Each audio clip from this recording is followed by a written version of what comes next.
Henry Oliver, thank you for joining me. Thank you for having me. So I want to ask you about Philistines and how Philistines have taken over the culture. Mm-hmm. I think is the phrase that you've used Philistine supremacy. That's right. Yeah. A lot of the time when we talk about Philistines, we mean, oh, that awful person I know who doesn't appreciate the high arts. Mm-hmm. And it's a kind of snob thing. Mm-hmm. I'm not interested in that. Mm-hmm. Everyone's a Philistine, right? Mm-hmm. I'm a Philistine. You're a Philistine. Mm-hmm. The really important thing is whether the literary elite Mm-hmm. are Philistines. Mm-hmm. And what we have now are English professors saying that, you know, Taylor Swift is as good as Mary Shelley. Mm-hmm. And the guy who runs the New York Times book review section hasn't read Middlemarch and doesn't think it's a problem. Mm-hmm. And there are just so many examples like that Mm-hmm. that sort of suggest that the elite tier have kind of given up on being elites in a way. Are you familiar with the phrase poptimism that came up in music criticism? Sure. Yeah, I think I sort of was reading even just like Pitchfork or something, which is not exactly highbrow music criticism, but it sort of prided itself on finding obscure, smaller artists, trying to talk about the artistic quality of those. And then they took a hard poptimist turn, and suddenly they're telling you why the Ariana Grande album is the best new thing in indie music or something. Yeah. And it seems like a total capitulation to popular culture as opposed to thinking that there could be alternative cultures or even, high culture. Yeah. Yeah. And I think part of it is we had what was called prestige TV. Mm-hmm. And people wanted to write about that and talk about that. And maybe you can argue like, okay, The Sopranos was really great or something. Yeah. But the idea that prestige TV is actually that good and actually requires like full-length pieces in The New Yorker comparing Succession to King Lear. I mean, it's just crazy. And everyone kind of knows it's just crazy. But it's easy and it's nice and it's fun and you don't have to be mean to anyone and you don't have to say things that sound exclusive. And I just think it's a huge mistake. Let's talk about why you think it's crazy. Because I'm going to imagine, let me play devil's advocate for a moment and say, no, but Succession's really good. The writing is very interesting. The cinematography adds like a new layer to how it's presented. The storytelling's good. And it gives you room to explore various themes in a way that like a play doesn't because of its runtime and its multi-season sort of arc. So I don't know, tell me why it's crazy. There are two questions here. Yeah. Is Succession good? And is Succession the sort of thing that merits the cultural elite giving it the kind of attention that they have? And those are separate questions. Okay. And we often elide them in order to make the argument, again, nicer and friendlier. Maybe Succession is good. I neither know nor care. I found it boring. I couldn't watch very much of it. Yeah. Personally, I think the cinematography is hugely derivative. It's all full of the ordinary TV tropes we're all used to from a million other things. I didn't think the dialogue was that good. And I also felt the story was just dragging and dragging and dragging. But I'm happy to say, okay, a lot of people know TV better than me and they think it was amazing. And like, I can just be wrong about that. I watched everything except the last season. There you go. So I'll just take your word for it. Yeah. But the fact that I didn't want to finish it might say something. Indeed. I think that says quite a lot. Yeah. But like, should we be talking about it in partnership with King Lear? Should we be devoting the kind of space and the kind of critical attention that we give to it, that we also give to the great works of fiction and drama and stuff? That's obviously a no. Even the advocates can't really make a serious case for it. And, King Lear is 400 years old at this point and is acknowledged as one of the great masterpieces of the West. No one's printing out the Succession scripts and doing a close reading, like an analysis. Like, it's just insane. It's common sense. Like, this is just obvious. So why do you think, or what were the conditions that sort of led to this Philistine supremacy? What changed so that, literary magazines or even, something kind of higher middle brow like the New Yorker would want to talk about television rather than to talk about a new work of literature? So one thing I should say is there's still a lot of excellence, and I'm not saying like everything's gone bad. I'm saying there's this new segment in the culture, right? I think part of it is that it's very hard to make money writing about Shakespeare, writing about new novels, writing about whatever the New York Review publisher is putting out. Like, it's very hard to get an audience for that. And in fact, I think if you're reading the New York Review of Books, the majority of the time, the cover stories won't be about novels. That's a long-standing thing. Yeah. It'll be the new nonfiction book that's intended to sell really well, and then some novels maybe tucked away. And that's fine. What I'm saying is like, how many New York Review of Books can there be? How big is their audience base ever going to be? Yeah. No one is really pretending that like, we can hit 1 million subscribers. We just need to do these 6 things. Yeah. Like, it's not there, right? And so I think part of it is just to stay commercial and to stay relevant. We had TV. Now we have social media. That's just where people are. Yeah. I'm a bit close to being like, it's the people, blame the people. Yeah. But partly you just have to adapt in the normal ways, right? I was certainly encouraged by people. I haven't done this. I'm not taking it off the table. That for my own YouTube channel, they're like, oh, if you want to get a lot of views, start doing the philosophy of, and then pick some popular media title, some work of anime or manga, or not the philosophy of Shakespeare. No. But the philosophy of something that's big in the culture, just Disney. because it's the thing that people want to talk about. And do you think that's just because there are larger audiences for those kinds of works? So then there's going to then be larger audiences for critical discussions of those kinds of works. It's partly that, and it's partly everything has become, it has to actually be a political essay or a cultural essay or something that's relevant, or it has to have a hook. It can't just be an essay about the book or an essay about the movie. Yeah. That's the audience for that truly is much smaller. Yeah. Even if you're writing about a popular literary novelist like Brandon Taylor or Sally Rooney, the audience is just much smaller for a here's what I think the book's about essay than a like, what does Sally Rooney say about conservative sex politics in this moment in our generation? Like, that's just a massive essay. I don't think I've ever read a review of a Rooney novel that wasn't actually about Rooney's politics. Indeed. And or just about Sally Rooney. Yeah. There's actually a shocking turn towards the author. Yeah. So half of the word count will just be about what Sally Rooney is up to, or and what how Sally she let Rooney, us down this time. Yeah. Or did she support this political cause enough or too much, or has she but any sort of in-depth discussion of her character work or her dialogue. I admit I've never read a Sally Rooney novel, so I couldn't even tell you if it's worth talking about. People seem to like it, but the same I think would probably be true for Brandon Taylor's work. And I've read some of his novels, and a lot of the critical discussion will end up being about Brandon Taylor, or what he stands for, rather than you just reviewed his new novel, right? Minor Black Figures. You liked it, right? I think it's his best novel. I thought it was great. He is openly engaging with ideas in a different way. Yeah. So obviously all novels are novels of ideas, and there are lots of different ways in which novelists diffuse ideas, embed them in different parts of the book. They might be more open, more subverted, but he is now making his characters ideological, making them have arguments about ideas. The narrator voice is quite intrusive in the discussion of these ideas, and it ties the themes together as well. So it's a bit more like we're used to from an Iris Murdoch novel or something, right? The idea is right open on the page, and they're fighting it out. And I think that's a very good development for him as a writer. And I also think it's a good development for fiction as a whole. You think about Iris Murdoch, that's a good comparison, because she is a novelist. She's a serious novelist worth taking seriously. She's also just a thinker and an essayist. Yeah.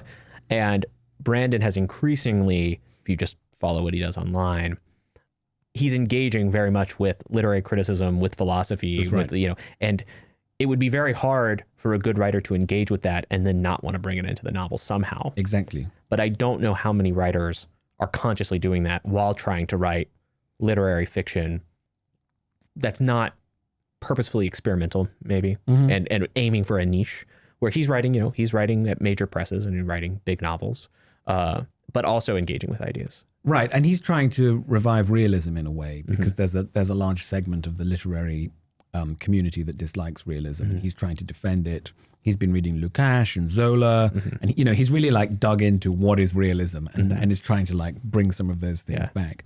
I do think other writers are engaging with ideas, but with a different set of ideas and in different ways. Yeah. So Catherine Lacey wrote Biography of X, I think 1 or 2 years ago now. And one of the most enjoyable things about the book that makes it accomplished is that it's hugely embedded in the ideas of mid-20th century culture and literature, but is fictionalizing them to some greater or lesser degree throughout the book. So you get this sort of constant weird feeling of, yes, I know this, but I don't know it in the way that it's being presented. So there's a sort of, I mean, we're overdoing the Iris Murdoch thing, but there's a sort of similar quality to that as well. So it shows up in different ways. Yeah, 3 references to Murdoch might not be overdoing it yet, but we could do the whole podcast on Iris Murdoch. Yeah. Oh man, I should have prepared. Do you have a favorite Murdoch novel? No, I don't know actually. Yeah, I just reread The Sea, and I was like, this is so good. Yeah, I should just be reading this every year. Yeah. So okay, Brandon Taylor, Catherine Lacey. Who are other contemporary writers right now that you're excited about? Oh, I like Sally Rooney. I don't have a problem. I think she's great. I don't think you have these arguments like, oh, it's just commercial fiction disguised as literary fiction. It's such an affront, all this stuff. Just relax. You can just read a book and enjoy it and not like worry that is it George Eliot enough? You know, this whole thing. Yeah. I think she's a very clever writer. The last book, which everyone hated because it had the fake Ulysses kind of writing style and it like drove everyone crazy. Yeah. And as you say, all the reviews were not really reviews. They were just like personal essays going, I thought she was the voice of my generation. Why is she doing this? Yes, yeah. Actually, that book was a very interesting exploration of autism. And at least one of the characters is plainly autistic in some degree. There's a lot of discussion now about, the expansion of the diagnostic criteria, but it, somewhere on that new way of understanding it, this character is autistic. And I think it's one of the better novels that we have about what is autism, what is it like to be autistic in that sense, not in the, that famous book about the curious incident of the dog, about the boy who is autistic. Yeah. That's a different kind of thing. But that's what I found interesting in the last book. Yeah. I don't know if you have followed the critical discussion of the new Pynchon novel that's coming out soon. No, you don't strike me as the biggest Pynchon guy, but there was I believe it was in the New Yorker. If not, I'll put a link down below so people can see it. Yes, there was a big New Yorker piece. And the sort of headline was, it would be great. It's great for Pynchon fans and it's great at what Pynchon does, but what about the rest of us? And I thought if that might be a great example of sort of this Philistine attitude where it is engaging with a work of like serious fiction. Great. But its first response is, why isn't this for everyone? Yes. And I do think there's a kind of democratic impulse to the way we treat art these days that's misguided in the sense that it creates a false opposition. Some works are both democratic and elite. Like a lot of the canonical authors, like Jane Austen and Shakespeare, work on both levels. You can read it for the story, or you can really get into the footnotes and like spend your life on it, right? Yeah. And those were conscious decisions that those authors made. But a lot of works aren't like that. Like Ulysses isn't like that.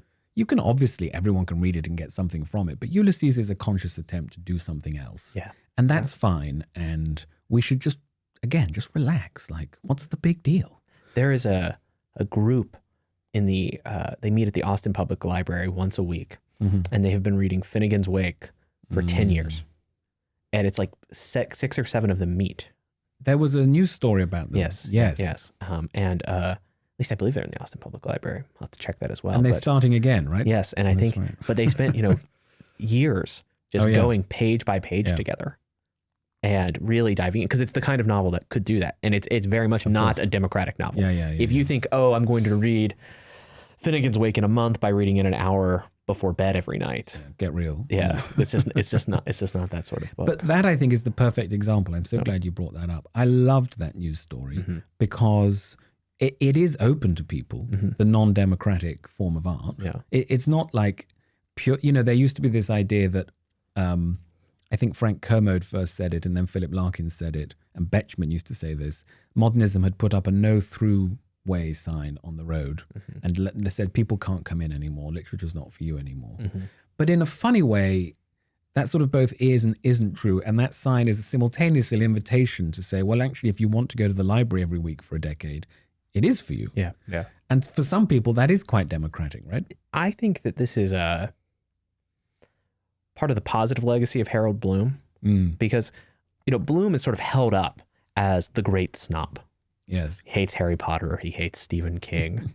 I don't know if you ever heard the story about someone asked Harold Bloom, what about the kids who go on to read Harry Potter, but then eventually they'll go on to read real literature. And he said, I don't think they'll read real literature. No. And the example that the person then offered was Stephen King. And he said, basically my point exactly. Yeah. But at the same time, he dedicates his life not to just doing scholarly work, but to writing books for the masses. Yeah. You know, here are the poems of the English language that you should read. Here are these great books. I'm going to write 10 pages about why you should read The Crying of Lot 49 and Blood Meridian and Melville and Shakespeare. And it seems to come from a place of saying, yes, this could be for you, but it's sort of it's for you if you make the choice that it's for you. The criticism people would make of Bloom is that he is not a very serious critic. And what he's doing, as someone said this to me the other day, he was doing great missionary work, bringing literature to people. Yeah. But I think there's an idea that, like, to what extent did he really bring literature to them? And to what extent did he bring them the very entertaining performance of Harold Bloom? Yeah. Right? So he's an earlier generation, and he's an anti-technology person. Hates TV, hates the internet, thinks it's like we're all lemmings going off a cliff, we should be reading instead. And it's like, but Harold, you're so good on television. Yeah. How do I square that circle? Yeah. So you might say, well, how many people picked up Moby Dick or just actually kept watching Harold Bloom? I'm on your side, though. I think that criticism is misguided because some people will have done. And what he used to say is, I've taught tens of thousands at Yale. It's not enough. I need to reach everyone. And he knew that the more people you reach, the more people pick up the book. And that's just how you keep it circulating and growing. And I think he was right. I think a lot of people can just pick up Ulysses.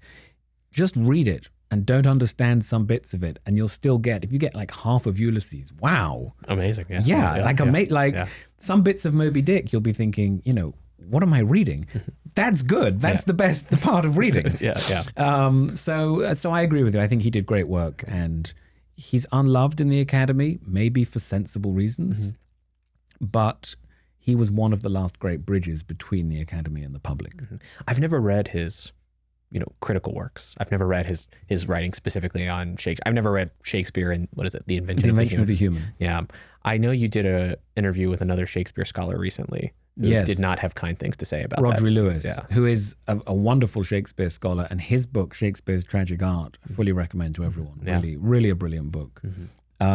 It's fine for him to not like Harold Bloom. He's a totally different sort of critic, totally different sort of thinker. I always am surprised, though, when excellent professors can't just acknowledge what it is that Bloom got right. And Shakespeare, The Invention of the Human, is overstated. John Carey famously wrote a review where he said, as you turn the pages, you begin to get the feeling that this man wears a tinfoil hat and thinks his television is speaking to him. I think that's so misguided. Yeah. Bloom knew Shakespeare's work incredibly well and had very strong opinions about it. And that is the starting place for all proper, serious engagement with literature and criticism. So the thesis is overstated, but his actual reading of Shakespeare is not crazy all the time. It's quite interesting. Yeah. He's trying to bring back a form of criticism that comes from A.C. Bradley. Bradley was a Hegelian. He thought that thought that everything was about subjective development of the individual, and that Shakespeare had sort of just made this great discovery, and this is what leads on to Romanticism. This is now very unfavorable, very unfashionable in the Academy. But who can deny the common sense of that view and the fundamental importance of character and individualism to Shakespeare? Like, he's clearly one of the great individualists in the Western canon. And there should just be some more straightforward acknowledgement of that. Yeah. I mean, Macbeth is sort of one of the most intense dramatic explorations of the sort of divided individual. Yeah, exactly. And the Macbeth chapter in Bradley is what's often quoted by the people who scorn him because he said something very silly about Lady Macbeth being like a sheep or something. The whole thing is just crazy. But actually, the Macbeth chapter is one of the better pieces of Shakespeare criticism that we have. And the way he talks about it as a play of black and red, and he says a sanguine mist hangs in the air. Like, he really gets to the heart of the bloody terror of that play. And it's the sort of book that should still be given to teenagers. If we're talking about Shakespeare for a moment, what if someone were listening to this and they think, like, well, I read Romeo and Juliet in high school and I hated it. Yeah. I think I read Romeo and Juliet in high school and hated it. Sure. But then I read A Midsummer Night's Dream, and I thought, oh, I liked this more. And then I read Othello and thought, oh, I really like this. So I'm just wondering, how would you kind of coax them to give Shakespeare another chance? Perhaps they're a little older. They're no longer being forced to read it. That's right. What would you do specifically about Shakespeare? So the first thing I would say is you're not at school and you're not that person anymore. And there are a lot of things you did and didn't like at school that's no longer relevant. Yeah. So just move on, right? Put that to one side. That's over. Shakespeare's the best. People get a little fussy about, can we say the best and can we have rankings? Whatever. Yes, he's the best. He's the heart of the English canon. He's the best reading experience you can have. You owe it to yourself to see or read some Shakespeare in the way that you would travel to see amazing landscapes, amazing buildings, have the best food of the world, hear the best music of the world. No one thinks it's crazy to jump on a plane for 8 hours to go and do something incredible on the other side of the world. But spending 3 hours with this book is too scary. No. Like, come on, you can just do it. It's fine. It is remarkable. You could get through the entire works of Shakespeare in a couple of months if you dedicated yourself. Would that be the best reading of it?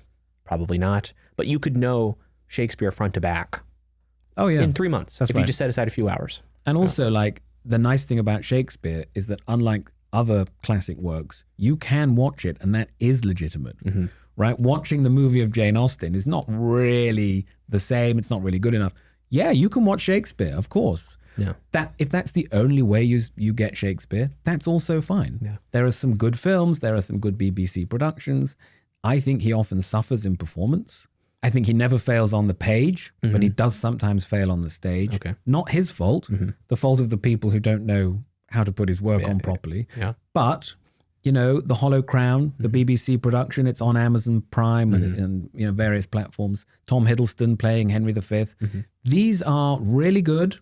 You can just watch them and you will have seen some of the best Shakespeare that there is. You should compile something on your Substack that's sort of, if you want to experience Shakespeare, here are the performances you should watch or something. Yeah, I do have a list somewhere. I might republish it and make it a bit longer. I don't like watching it because very few performances are good enough. If you do want to read it, it's up to you whether you want footnotes or not. Some people prefer to just barrel through and not get tangled up. And some people are constantly thinking, what does that word mean? If you're a what does that word mean person, get the Arden edition, read the footnotes as you go. The first reading will be more difficult or slower. It won't be more difficult, it'll be slower. But the second and third reading, like, you pick it up very quickly. People used to go and watch this stuff who signed their name with an X, right? And who were bakers and artisans and whatever they were. This is not just written for the high-ups. People, you know, people piss on the stage and there are murders and clowns and like also like it's all of life. There's comedic breaks in between very serious scenes. That's right. Like it's not just serious, clever. There's a lot of fun. And one of the great secrets, I'm sure it's like this in the UK too, but in the US, go to a used bookstore. You will find 5 or 6 copies of the collected works of Shakespeare. One of the plays will be heavily marked up because a student tried his best and then gave up. And then you can have a perfectly fine edition of Shakespeare for $10. You know, I like to point out to people that if you had like $100 in your pocket and went to a used bookstore, you could buy a lifetime's worth of reading. Books that you could just read over and over again. And the complete works of Shakespeare would likely be on that list. And it's very easy. It's very affordable. It is. You'll also in those stores get the annotated single play editions if that's what you want. You'll get everything. So you have this piece about how to have good taste. Yes. I think it's your most popular piece on Substack. I think so. Yeah. Tell me a little bit about what taste is and maybe what's different about taste and preferences. So taste is the idea that you have a well-refined sense of what is good or what is not good in a particular domain. So you might have taste in movies, books, food, but people increasingly talk about the importance of taste at work because one of the things that AI is doing is making human taste and human judgment one of those fields that's going to rise in importance and rise in value because it's obviously something that's slightly more reserved to us than to the AI. But the question of taste is very confused in popular discourse. And what the confusion is that people don't see the difference between taste and preference. And sometimes when people say I need to refine my taste, whatever, improve my taste, they think they need to have a stronger set of preferences. Mm-hmm. But that's not really taste. That's just knowing what you like and being better at knowing what you like. Mm-hmm. And I think you see this when people first kind of develop a sense of ownership over their aesthetic sensibilities. Yes. They start saying, oh, that stuff, that's shit. Yes. And this stuff's great. Exactly. And they speak in these very stark terms. Yes. But in a way that kind of reflects that maybe they don't understand what they're talking about. I think so. And I think whether you enjoy it and whether it is good, as we talked about with Succession, are separate questions. Mm-hmm. And should be treated. Often there'll be overlap, but often there won't. Mm-hmm. Taste is knowledge. Okay, that's what it comes down to. If you're a chef and you have taste, you can pick up ingredients. You can tell if they're fresh enough, firm enough. You know how sharp or strong the taste is going to be based on how fresh or how mature they are. You know how to combine them. You know what the result of that will be, right? So your taste in selecting and using and cooking ingredients is just a huge knowledge bed that you're able to draw on all the time. And a chef might hate scallops. Sure. But know how to make them exactly well. Right. Yeah. It doesn't have to be their favorite food for them to have this knowledge and for them to deploy it and for them to say to their, the other chefs in the kitchen, this won't be so good. This is great today. Look at this beef. This is ready to do X, Y, Z with, but don't do ABC with it. That's taste. This used to be a kind of commonplace among aesthetic philosophers and critics. Mm-hmm. You can see how easily that transfers over into film, book, paintings, whatever. Mm-hmm. You need to know a lot. Mm-hmm. And the people with the best taste are not the ones who are like, I totally love Keats, but I can't stand Emily Dickinson. Like that, whatever. That's nothing. Mm-hmm. It's the people who have read enough poetry or enough novels or been to enough art galleries or whatever, that they can see how something new fits in. Mm-hmm. And therefore they can know, how does it compare? Is this original or is this just something we've seen 1,000 times? Mm-hmm. Have they done anything that's actually good compared to the ways it's been done before? And if you look through the history of what is called literary production, i.e. people writing poems, you see that all the time. The best poets are the ones who know what they're doing relative to all the other work that has been done.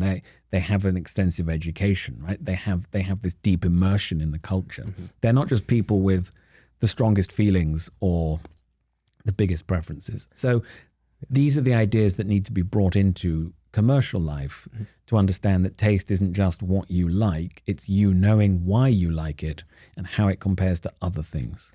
Alberto Manguel tells this story in his A History of Reading. That's a great book. It's a wonderful book. Yeah. I love it. And, as a young teenager, he would read to Borges as Borges was going blind. Mm. And he tells that story there. And one of the remarkable, it's a sentence in the book, right? But that stands out to me is that Borges would sometimes spontaneously compile lists based on themes that were coming from their discussions. Mm. And one of those lists were terrible lines from great writers. And from memory, he could tell you. And I think there's one where he uses in Hamlet where the word uncle appears in the middle of at the end of an exclamation, and Borges could tell you, well, no, I think with the diction it would have fit better with my brother's kin or something, or my father's kin would have sounded better. But what comes out in that is not only that he has this great love of literature and this great sort of passion about literature, it's that he knew all of it well enough so that even when he was blind, he could start reciting poems from memory. And then he could situate the discussion here. He had to know enough about the English language and German and the various languages that he would read in to be able to give that kind of criticism. And that doesn't come from one reading of Shakespeare. That's right. And that doesn't come from only reading Shakespeare either. It comes from reading Shakespeare, his contemporaries, his forebears, those he influenced, and then being able to place them within sort of a larger system of knowledge. It also comes from not reading for judgment, but for knowledge. And I think a lot of people who want to be critics or who want to have critical opinions read and then come to judgments. And what they need to do first is read and come to some understanding of how does this fit with everything else that I've read. I had put a note on Substack a while ago where I just said that I considered it a deficiency of myself that I didn't really enjoy enough poetry. And you gave me some advice. I ended up following it. A few other people I respected gave me this advice too. Adam Walker, a guy we know, which was to just buy anthologies. That's right. And I started doing that. And I think that I'm still working. This is still a personal project of mine. It's only been a month, right? And I haven't made much progress. But I realized it was probably that my lack of enjoyment first came from me approaching new poems and then reading them and thinking, do I like this, right? Exactly. And another thing was just that I wasn't familiar with enough poetry. And so I just bought the Viking anthology of romantic poetry that Auden had. Perfect. And I just started reading through it. Yeah. And like I read like a Philip Freneau, poem and thought, I like that. I don't know why I like it yet, but I'll just keep reading. And then and I've sort of read each poem in the anthology, or I'll get through them. And then I'll probably read it again because I've been enjoying this anthology. And then I'll read other anthologies and then just sort of be able to like see how the conversation has developed a little bit. And then someone asked me like, oh, do you plan to start writing poetry or like start doing poetry criticism on your subject? I was like, no, I just feel like there's this bit of human art and knowledge that that's right. I have no knowledge about. Like I feel deficient, not in like a moral sense, but just that there's something out there that I could experience and that I would just like to know more about. And that's what I was looking for. That's right. And are you memorizing things? Not yet. So right now I'm just sort of trying to read through the whole anthologies, and then I thought I would choose some of the things that I like the most and then go back and try to memorize them. It's important to memorize whole poems, but you should also, if there's just one line or a phrase, just commit those to memory. Yeah. I think some people are a bit like, oh, I have to memorize a whole poem. This is like being at school. 2 lines. Yeah. That's great. Just get as much of it in as works for you. And I think it's really the question of following your nose, but then widening the circle that you're operating in is really the best approach. Yeah. So I started with the romantics. I had a feeling I would like them.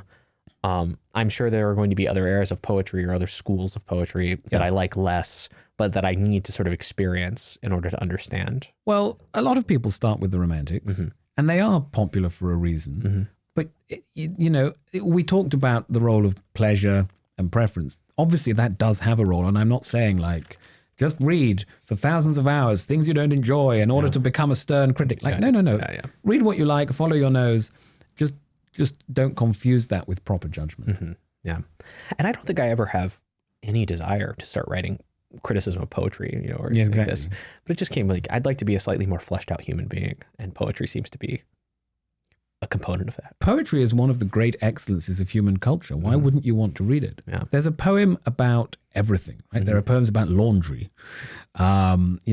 Richard Wilbur wrote a poetry about what happens when the soul enters the body at the beginning of the day. Truly the range is huge. Yeah. You will find something that moves you and that you just feel compelled by. And that's a really great feeling. Very few things give you that feeling in your life. Yeah. So let me ask you about some more of the work that you're doing on Substack. The publication is called The Common Reader. Why did you choose that? That is a phrase from Samuel Johnson. He was writing his life of Gray. Gray is a famous English poet who wrote the Eulogy in a Country Churchyard that at one time every school child knew, probably many of them memorized, which now no one reads. And he had spent several pages trashing Gray, saying, my God, look at this, terrible rhyming, lazy in the meter. He's really just upset with everything. And then he turns around and says, well, the Eulogy in a Country Churchyard, though, is a wonderful poem, and I rejoice to concur with the common reader and say that I love it. Okay. And it became a famous phrase. The whole concept of what is a common reader, is there such a thing? Some people deny it.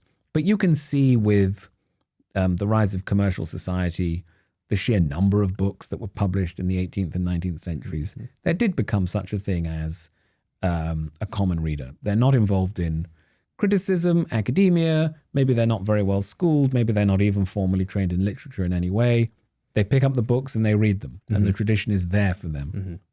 The phrase was then famously taken up by Virginia Woolf, who called her two books of critical essays the common reader, and she took that from Johnson. And she wrote the best literary criticism of the 20th century. And she was a true common reader. She read everything. I mean, she was so deeply immersed in the tradition. So that's where I got the phrase from. So do you feel this sort of kinship with, the uneducated or the less educated person who just wants to read literature because they love it or they just have a desire for it? Or I don't know if I feel a kinship, but that's basically what I think is the blog is about. And I think there are a lot of those people out there. And I think there will be more of them in the future. I think we're going to live through a small revival of the humanities, and those people are going to be a big part of it.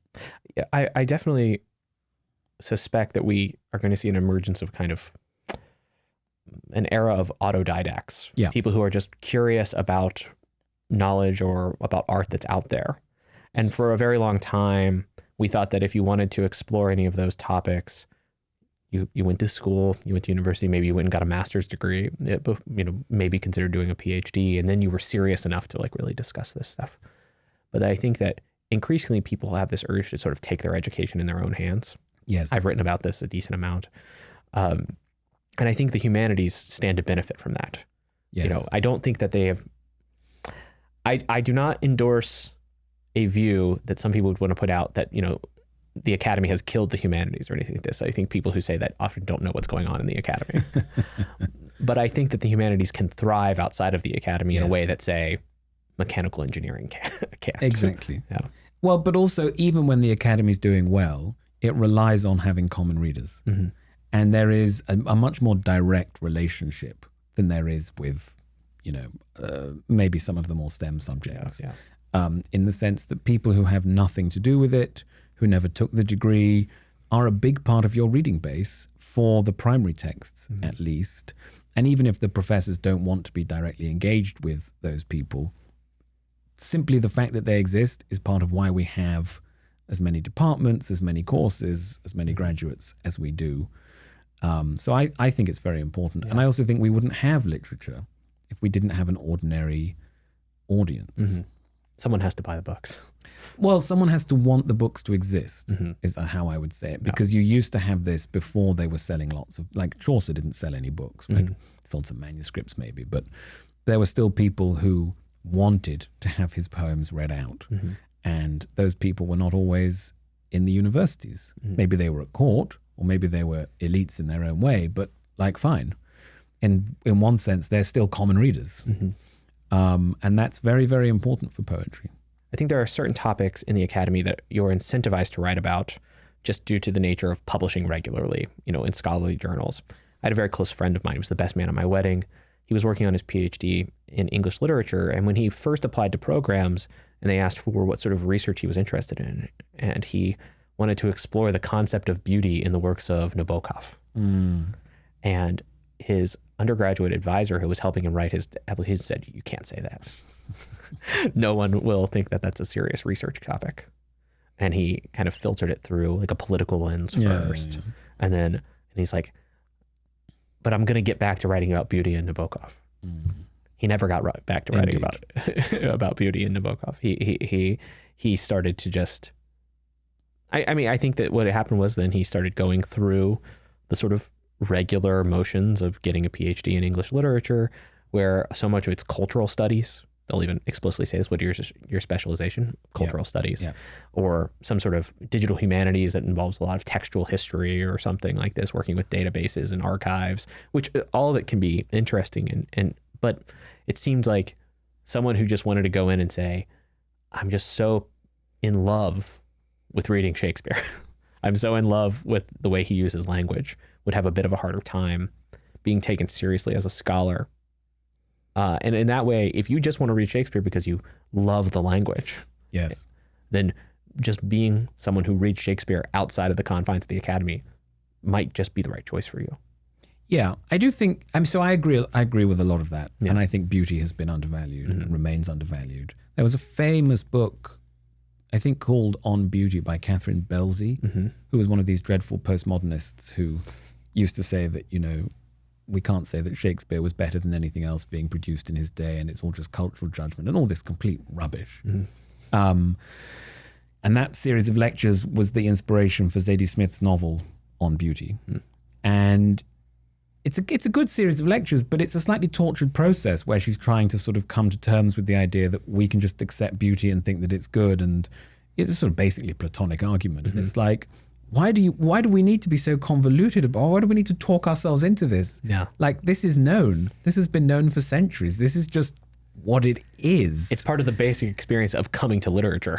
Like, you're not discovering anything. You're just trying to maintain your ideological position while also acknowledging something else in the world. Like, the whole thing is just ridiculous. Yeah. That said, there is an idea that the study of English literature, James Marriott wrote about this. You know, the perfect exam question is, isn't this poem beautiful? And the perfect answer is yes, because the poem speaks for itself and all that.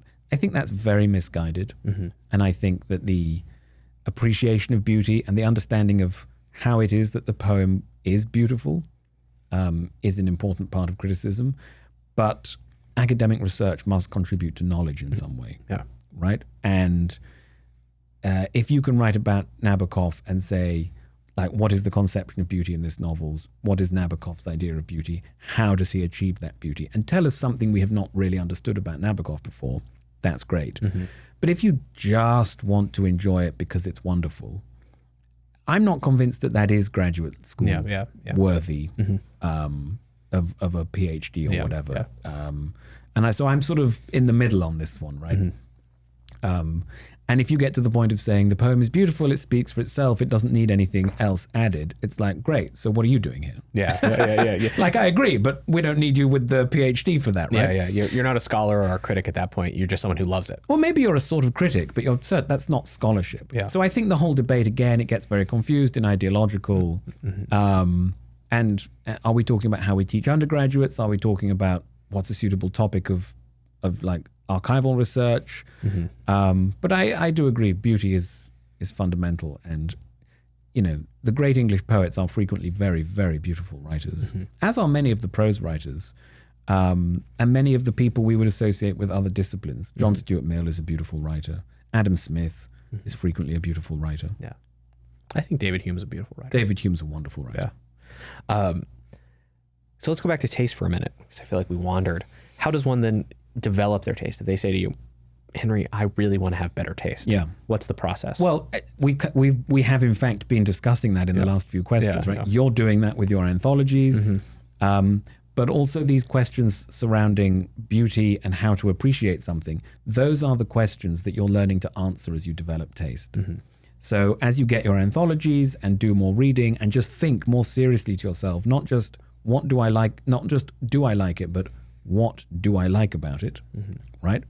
Do I like the way he rhymes? Do I like the way she cuts the lines up? Is there something in the lilt of the rhythm? Like, what is it that's capturing me here? That's how you develop taste. But also, you must be very careful and recognize that your ignorance about poetry, novels, painting, whatever, means that you also don't know which critics are reliable. They all talk to you as if, yes, please, you can listen to me. You don't know. You don't know what they don't know. And the more aware you become, you read 10 Victorian novels and you start to get this dizzying feeling of, oh, wow, there's a lot and I just don't know anything. And it just goes on forever. Well, think about the critics and think about how much you trust their judgment. Because as you develop taste, everyone's trying to tell you what to do and what to think and what to read. And you might have to say to yourself, actually, I'm not going to rely on some of these people. And so part of it is like equipping yourself to be more self-guided and to be more circumspect about who you trust, and maybe to go more directly to the academics. One reason why I quote a lot of scholarship and sometimes summarize scholarship on my blog is that I think the serious readers, the common readers out there, will benefit from knowing what have scholars said, what have critics said about Northanger Abbey, and how can that help you read Northanger Abbey and decide what it is you like about it? I remember following the bit of controversy that came from Emily Wilson's translation of the Odyssey. Oh, the Woke Odyssey. The Woke Odyssey, yeah.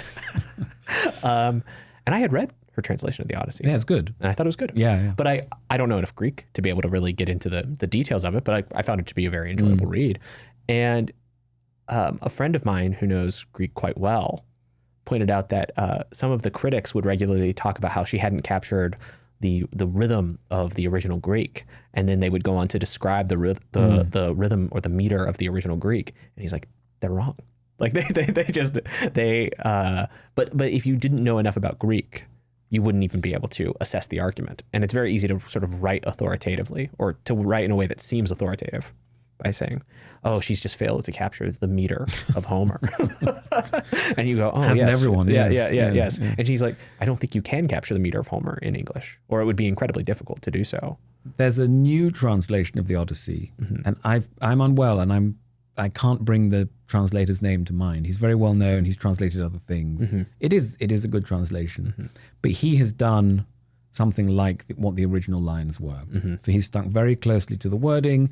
He's kept them as long 16-syllable lines. Yeah. He's got something like the meter of it, and it's very admirable. It's won a lot of praise. I quite enjoyed it, but at the end of the day, we're reading in English, and there's only so close that English can get to the Greek, and probably it's very useful to read a translation or to read several translations like that. But there is something very enjoyable about Wilson's pentameters, and I don't really have a problem with that. I'm so far away from reading the original Greek and actually getting really close to it that I think you have to just say, well, I'll go round and I'll try all these different views. You look through every window of the house and you get some sense of what it's like in the house. Yeah. The idea that like there's this one window and that's the true view of inside the house. I mean, Pope has basically a prose translation of the. Pope does iambic pentameters, Okay, yeah. but it always sounds very much like Pope. Yeah. There's some great work in there. I haven't read the whole thing, but I've read bits, and it's like there's some really good work in there. But a lot of those 18th century, if you look at like Cooper's translation, it just sounds like it sounds like Cooper, which is great if you like Cooper. And I think that's true of everyone, right? I think that's true of this new one, of Wilson. And it's the people who know the Greek who are like, this is the closest, this is best. And it's like, yeah, you're probably right. I can't get close though. And I can't have that. I can't have the knowledge that it's close. Yeah. And so I'm just going to have to it's sort of work around. It's sort of like when I encounter people who tell me that there's this new Bible translation that is much more faithful to the original Greek. And I say, I don't know, man. I really like reading the Psalms in the King James. Yes. And it would be very hard for me. Any kind of technical argument you gave me about how to translate the Psalms would fail. It would fail to be compelling. It would fail to be compelling because that's right. But this again is the balance of preference and taste and pleasure and knowledge. And I think you should read the King James Psalms. They're some of the best writing that we have. You should read the other Psalms. You should take seriously what these people are saying, and you should come as close as you can to some knowledge of why it is you like what you like and how it is and isn't the real thing. But once something's been translated so many times over so many centuries, you're either reading the original or you're not. Yeah. I think. And I think there's something to be said though for something like the King James, where it's just, regardless of the Greek, it's just a great work of English literature. Oh, one of the best. And you just need to be familiar with it as well in the sort of acquiring taste about literature in general because of how influential it's been. And reading a King James Psalm out loud is one of the best things, one of the best experiences you can have of English writing. Truly wonderful. Yeah. What do we do about all these Philistines then, who just are unconcerned with, the elite Philistines? Yeah, the elite Philistines. Yeah. Well, actually, that's why I call it a supremacy, because they're ruling over us. Yes. Yeah. Say a little bit more about what you mean by elite here. The people who are running the institutions. Okay. Yeah. The book critics at the big newspapers, the editors, the professors. Again, it's a certain selection of them, right? By no means is it all of them. There are so many excellent people out there, but it's reached the sort of tipping point where there's a large presence of it in the media. I think you have to, this is why I say don't trust all the critics, right? Take it into your own hands. Go to Substack, go to YouTube, go to Twitter, go to wherever, because you will also find great stuff there. We have this old-fashioned model that you follow particular people. Like it used to be that you could just read Michael Derder in the Washington Post. He's always good. You'll always get some great information from him. Now you really want to be looking around and following different people and finding different things. It varies by topic. It varies by what you're doing, right? So just bear that in mind very strongly. But I think, Liberties is a new journal that's been set up in the last, I think, 5 years. That's doing great work. That's a kind of you know, to use awful phrases like a challenger brand or whatever, provides a really strong alternative. I think there's a lot of good work on Substack. And I think a new culture will emerge from all of those alternative ways of doing it. Yeah. So one of my favorite things about talking to you is when you talk about writers you hate. You're not going to make me say names, eh?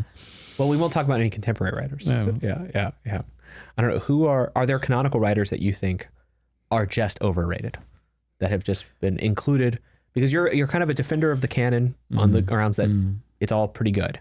Yeah. But are there any canonical writers that you look to and say, I just don't see what the argument is for this? Yes, there are some in the 20th century. It is hard to bring names to mind because you'd leave things. Eventually, you decide I'm leaving this alone permanently or for some time. Yeah, I do think that the canon is good. I do think it's very hard to knock someone out of the canon. And when those attempts have been made, they've often failed. So there was famously a generation that didn't like Milton. And it was the sort of T.S. Eliot generation. And they, you know, several very prominent critics, they all made their case against Milton and thought he was overrated and all this stuff. And, you know, I mean, look how that went. Yeah. And it was Christopher Ricks, I think, who came back with Milton's Grand Style, which is a really, really good book of criticism, and defended Milton. And he's still here, and you would have to be ideological or cracked not to pick up Milton and say, yeah, no, this is some of the best. Yeah. Right? Of course, no one ever wished Paradise Lost was longer. Yeah, and everyone agrees with that and whatever. But the best of Milton is just extraordinary. And you're not just thinking about Paradise Lost when you say the best of Milton, right? Well, a lot of people would say that is the best of Milton and that the rest of it is, you know, hard work. I think he's a great sonnet writer at a minimum. I think many of the short poems, which you can read in the John Carey edition, are excellent, but I do accept the general criticism that Lycidas and some of the others are overdone and not up to his best standards. Yeah. I also think the prose is excellent. Some of the best prose we have. What examples for the prose would you like? The Areopagitica, all the normal things. You just get a selected Milton. Yeah. Like he's a remarkably powerful prose writer. All right, you were able to steer that conversation towards someone who deserves to be in the canon. Well, as an example of, it's very hard to knock someone out. The canon actually, that we've done a good job with the canon. It's hard to get in, and therefore once someone's in, it's hard to sort of get them out because, you know, it's the standards are correct. Yeah. Do you like T.S. Eliot? I have very mixed feelings about T.S. Eliot, but it's undeniable that his best poetry is just superb. I think I prefer the four quartets to the Wasteland, which probably a lot of people don't agree with. I think Proof Rock is extraordinary. I am old, I shall wear the bottoms of my trousers rolled. You know, it's really, really good stuff. I like McCavity. I think he's a good light verse writer. And there's a French translation, Anabasis or something like that. It's in the second volume of the Complete Poems by Ricks. That's excellent. And it doesn't get as much attention, but that's like really excellent. Yeah. Well, let me ask you about American writing. So I think that, I told you last night as we were browsing a bookstore, that every American writer is secretly an Anglophile. And we suspect that maybe our literary culture doesn't stand up. I mean, some of them not so secretly, right? No, yes. But even the ones who would deny it, I think, you know, we all think that the UK editions of our books look better. Yes, and if there's a UK audiobook, it sounds better. That's right. And what we're putting out is garbage compared to what you can get. But these are all surface considerations. These are, yes. But then I think deep down people start to worry, you know, have we produced great novels in the same way or great poetry in the same way that, you know, England has been able to? Or I think that's a very valid question. Yeah. I'm not as well read in American literature, but I don't think you have as good a poetic tradition as we do by any means. There are like 12 names of true excellence. And I think some of the African-American poets are on that list. And there's been some controversy about that over here, which I find very puzzling. Gwendolyn Brooks is one of your best poets. I don't even understand that it's a question. Robert Hayden is just clearly one of, like, what is there to talk about? So when you say controversy, you just mean disputes over whether. Oh, Helen Wendler and Rita Dove. There were years-long disputes about who should and shouldn't be in the anthologies. Okay. Articles were written, friendships were broken, and all this stuff. Yes. Yeah. Do you like Langston Hughes? Yeah. Exactly. Yeah. Another perfect example. That said, you've only had 200 years, right? Whereas we've had, we go back to the Saxons with our poetry. Yeah. So the Oxford Book of English Verse is a sort of summer of like 1,000 years of great cultural tradition. You can't really get further beyond, you just can't do that. Yeah. But I am surprised that there are so few truly great poets. I think one thing I don't know enough about this, but I suspect one reason is that people like Whitman and Dickinson are true originals, and they're immersed in the long tradition, and they know their Bible, and they know all these things. And then in the quest for an American poetry, this gradually faded to become a replication of Whitman and Dickinson, rather than doing what they did, which is to be truly immersed in the long tradition. That's probably unfair, but I think there's something to it. We're riffing on this a little bit. I think, is it C.K. Williams? I think he's a good poet, but when I read him, I'm like, I should just be reading Whitman, because this is like imitation Whitman. And I think that's a problem. Yeah. What about novels, though, or American novelists? I have not read the American novel tradition in the same way. I think the 19th century is incredibly strong. Willa Cather, who I've started reading recently, clearly one of your best. But when I get into the 20th century, I truly don't see the fuss. Obviously, some of it's great, but I think an awful lot of praise has been given to things that are not that good. But the 20th century, by the end of the 20th century, literature is becoming much less significant in culture everywhere. And, America was not a very literary nation to begin with. Tocqueville says there's a Shakespeare in every wooden hut, every cabin that he visits. Remarkably hard to find, though. Well, I'll take him at his word, but yes, you don't see the influence of that in a lot of places. The founding fathers were incredibly literary, but was there a general literary culture? I think one thing, when you come over here and you start a nation from scratch, you don't have the Edinburgh Review and the Quarterly Review, and you don't have the shelves and shelves of books. So maybe that's part of it.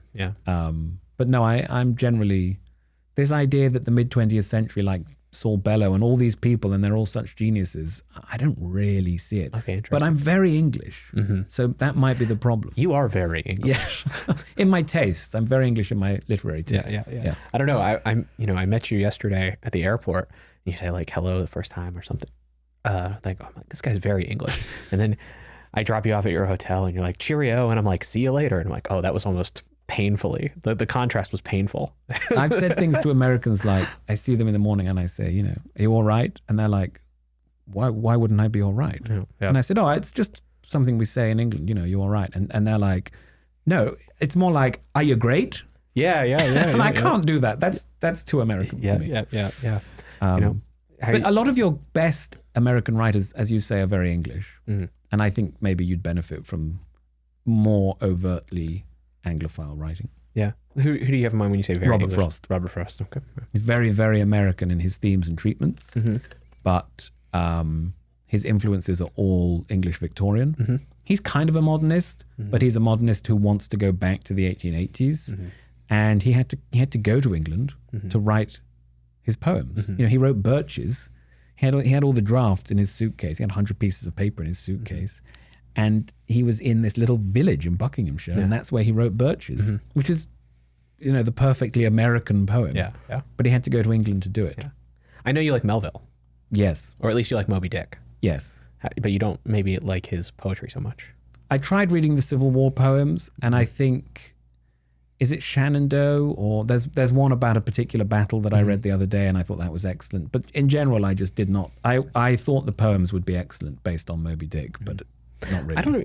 None of his novels are sort of. Moby Dick feels singular in his. I'm about to read through the other novels, and I've been told it's worth it. Okay, I don't think they're bad. I just think that Moby Dick sort of stands apart, not only in his work but just in American literature. Yeah, we again talked last night, and I said, Moby Dick is the great American novel. I think the argument's easy to make. Indeed. Yes. Indeed. What do you think about, there's been a bit of a resurgence. I see, our friend Ted is a fan of David Foster Wallace. Oh, I haven't read David Foster Wallace. Oh, okay. I'm sorry, I know. Wow. Okay. Well, that gives me nothing to talk about. I could see you hating Infinite Jest. I love his essays.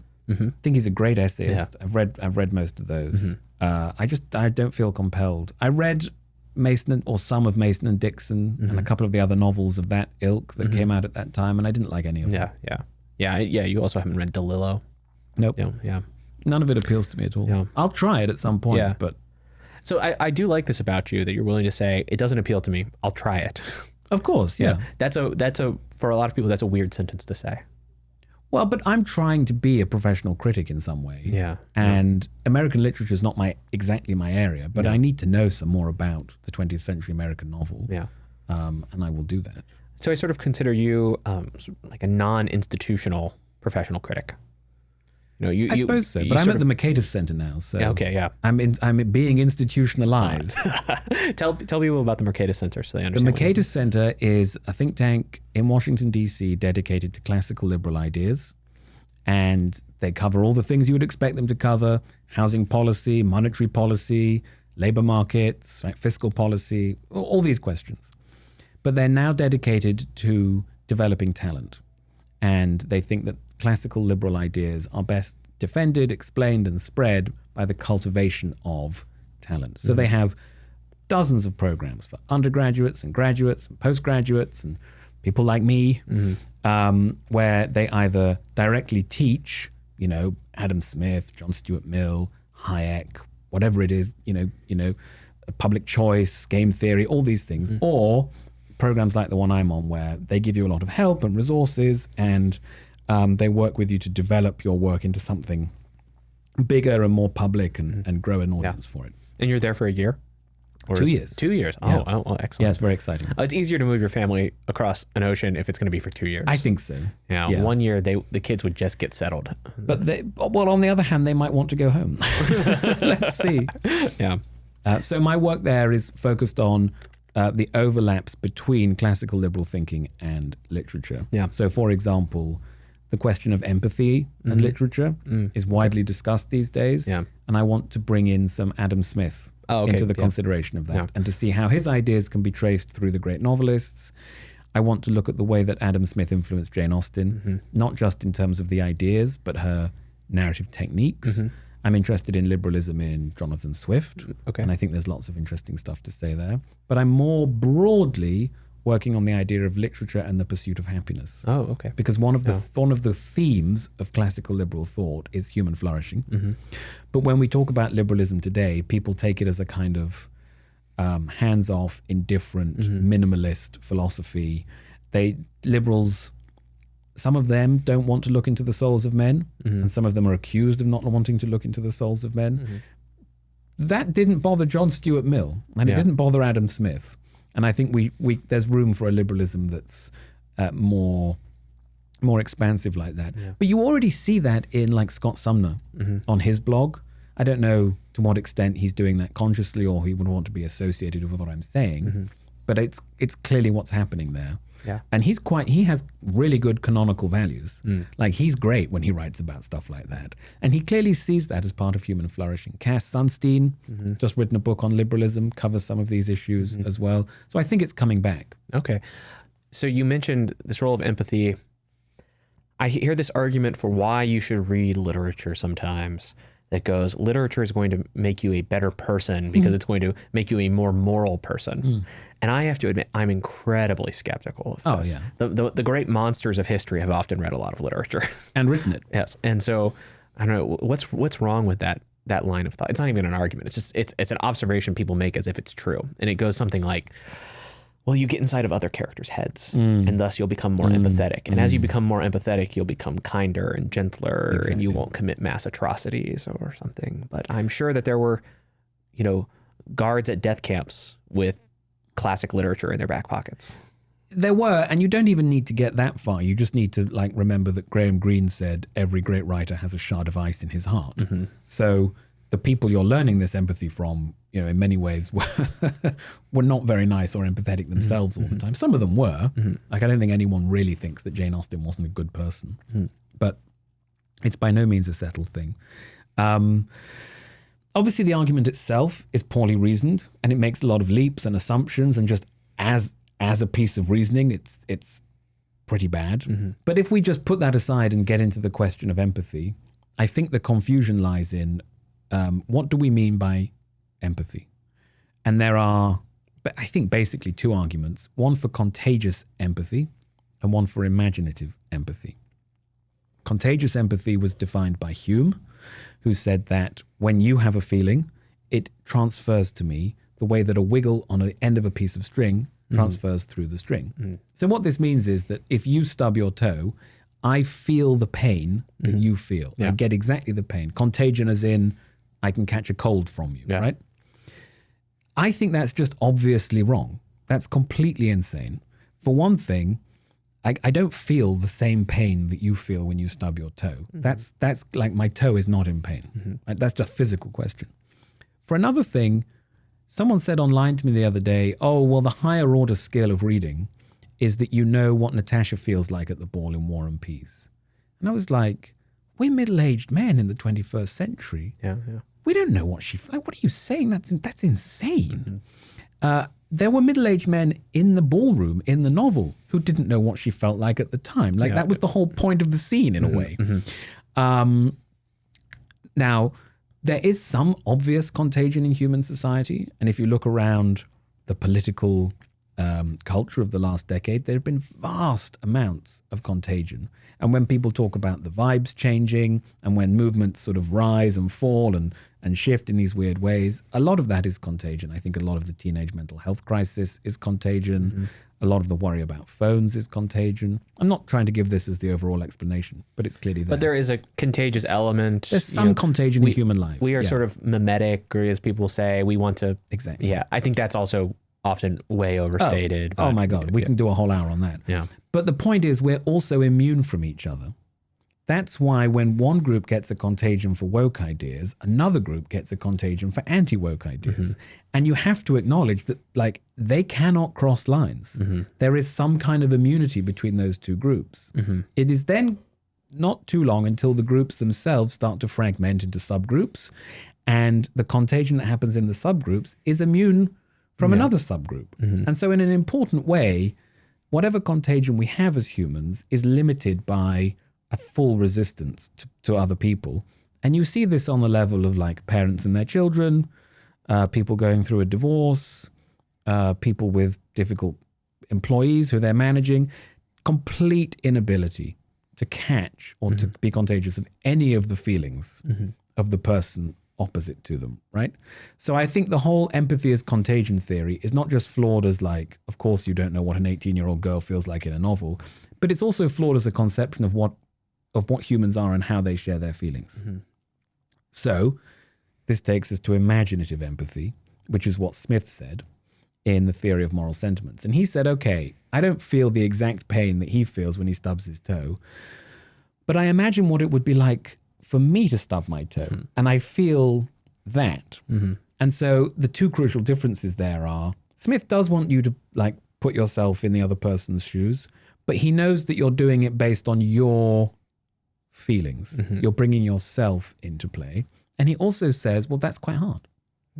And if you see someone, for example, doing a good thing, giving someone some money, helping them out, but you know that they do it for like a selfish reason or a manipulative reason or something, he says, well, you can't enter into sympathy with that because you're resistant to, this is the immunity, you're resistant to the bad motive.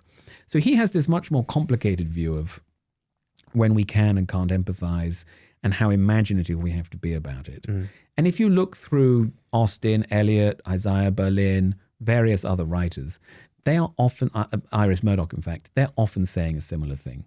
And what they're trying to do is to not make you feel what the character feels, but they're trying to meet you in, the novelist and the reader are trying to meet in the middle ground of the character and do some hard work together to come to some kind of imaginative model or awareness of what this character might be like. And that's why you're suspicious of the empathy argument, because you know, right, moral philosophy like very few people get improved by that. Yes. Even after going through all that hard work, they're still just who they were. Mm-hmm.